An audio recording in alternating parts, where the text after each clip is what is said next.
Tonight, a question of local versus federal control going into the military buildup. Good evening, Guam. I'm Jeff Marchessault for Newswatch.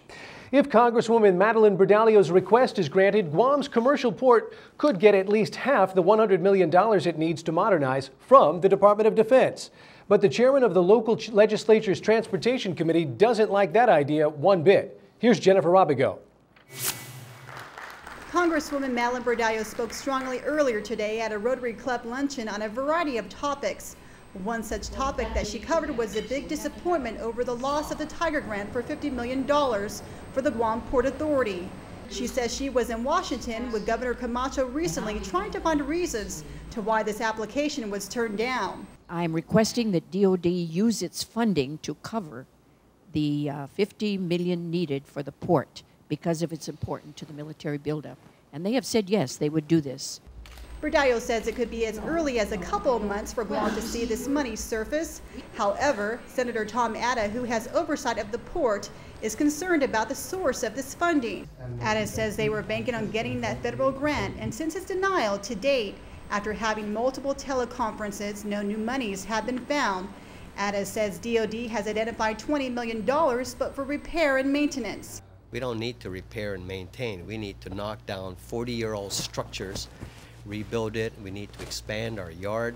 And those are normally projects that are not eligible for Department of Defense funding unless we're going to make it a Department of Defense installation. And that certainly is not where we want to go. Reporting for Guam Newswatch, I'm Jennifer Robigo. Berdalio went on to say today that the Department of Defense should be given the lead in Guam's buildup. That could leave many of Guam's leaders out in the cold in any decision making. We find there's just too many people and never getting together, so we have to have a czar to head up this buildup. And I understand they went into executive session after the governor and I gave our reports, and they did agree that the Department of Defense would take the lead. Senator Tom Atta disagrees with Berdalio's assertion that DOD should take the lead. I certainly would not be receptive to the idea of Gov Guam step aside, DOD is going to come in and save the day because we don't need to be saved. Acting DPW Director Andy Leon Guerrero has a daunting challenge ahead of him. Today, as Leon Guerrero appeared at the legislature for his confirmation hearing, Guam Newswatch asked him about DPW's recent loss of $74 million in ERA funds. He says the loss is pretty much a done deal. What we need to do now is probably look for other funding sources in order to complete the projects that we had initially, that were initially addressed through that funding source. Meanwhile, Leon Guerrero wants drivers to be aware of all the different road improvements going on. He explains that a good traffic plan is in place for the various projects and that alternative routes can be taken. Leon Guerrero adds that some residents might find relief in knowing that Route 4 is one project that will be worked on at night. As a matter of fact, on the Route 4 project, Hawaiian Rock has graciously offered to do night work without additional cost. Coming up after the break, it's a disability that has affected many children over the years worldwide. On island, one family has managed to come out ahead of its challenges. When we come back.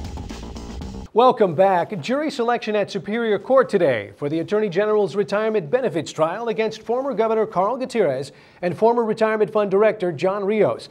The AG accuses Gutierrez and Rios of conspiring to augment Gutierrez's benefits illegally. A similar case against the two was dismissed with prejudice, meaning the AG could charge them again. Gutierrez's then Chief of Staff Gil Shinohara prevailed in a separate case, leveling the same charges. Gutierrez and his attorney Randy Cunliffe are confident Gutierrez will win this case too. Many of us associate autism with childhood. In this second part of our Autism Awareness series, Jennifer Robigo reports that these special kids grow up to play important roles in our community. Autism can be detected in a child as early as 2 years old. But this was not the case concerning one local family. My son Clinton, who is now 22, was diagnosed with autism spectrum disorder at the age of 14. By the time Clinton finished high school, Lou says there was a lot of uncertainty about her son's future. She shared with Guam Newswatch her hopes of how she would like to see the community not only embrace her son, but an overall aging autistic community with respect and dignity. And just like anyone else, you know, they do have feelings and they do have emotions. It's just that they have difficulty expressing that. According to Clinton's mom, autistic kids do grow up and they do have their own hopes and dreams. Lou says her son currently attends classes at both ULG and GCC in pursuit of his goals. Over here, I'm working on some more designs for the characters. I have like 30 characters. Lou shares a lot of what's on the heart of many parents raising autistic children. We want our children to reach their potential and to lead full and productive lives. Reporting for Guam News Watch, I'm Jennifer Robigo. Guam News Watch launches a full half-hour cast April 26th. Thanks for your time tonight. I'm Jeff Marchessault. Good night.